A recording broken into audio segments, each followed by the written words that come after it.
এই গাছের ডালে যে বীজগুলো দেখতে পাচ্ছেন সেগুলো হচ্ছে ফ্ল্যাট সামারের বীজ।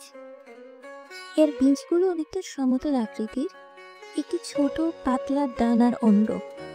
এর বীজগুলো ডানার অনুরূপ হওয়ার কারণে বাতাসের মাধ্যমে মূল গাছের থেকে অনেক দূরে এরা ছড়িয়ে বংশবিস্তার করতে পারে। ফ্ল্যাট সামারা গাছের বিভিন্ন ধরনের প্রজাতি হয়ে থাকে, তার মধ্যে উল্লেখযোগ্য হচ্ছে ম্যাপল ট্রি এবং অ্যাশ ট্রি। সামারা শব্দটি এসেছে ল্যাটিন ভাষা থেকে, যার অর্থ বীজ। কি অদ্ভুত দেখতে এই বীজগুলো, অনেকটা পোকার পাখার মতো। ফ্ল্যাট সামারার কিন্তু পরিবেশগত যথেষ্ট গুরুত্ব রয়েছে।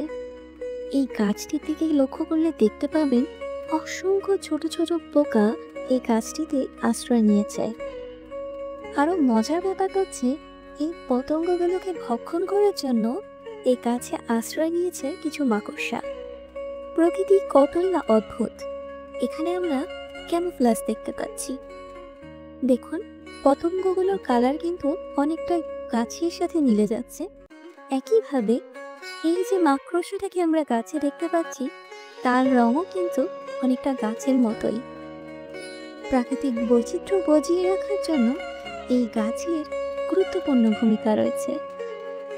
আরও ইন্টারেস্টিং ফ্যাক্ট হচ্ছে এই গাছটি যে কোনো পরিবেশের সাথে খুব সহজে খাপ খাইয়ে নিতে পারে। পরিবেশগত গতিশীলতায় এই গাছের অবদান অনস্বীকার্য। এই গাছটি বিভিন্ন ধরনের পতঙ্গের খাদ্যের উৎস হিসেবে কাজ করে।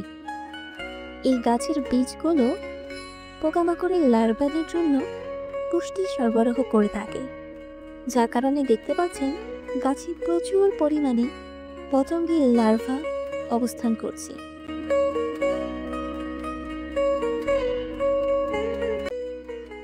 সামগ্রিক জীববৈচিত্র্যে এই গাছের যথেষ্ট অবদান রয়েছে।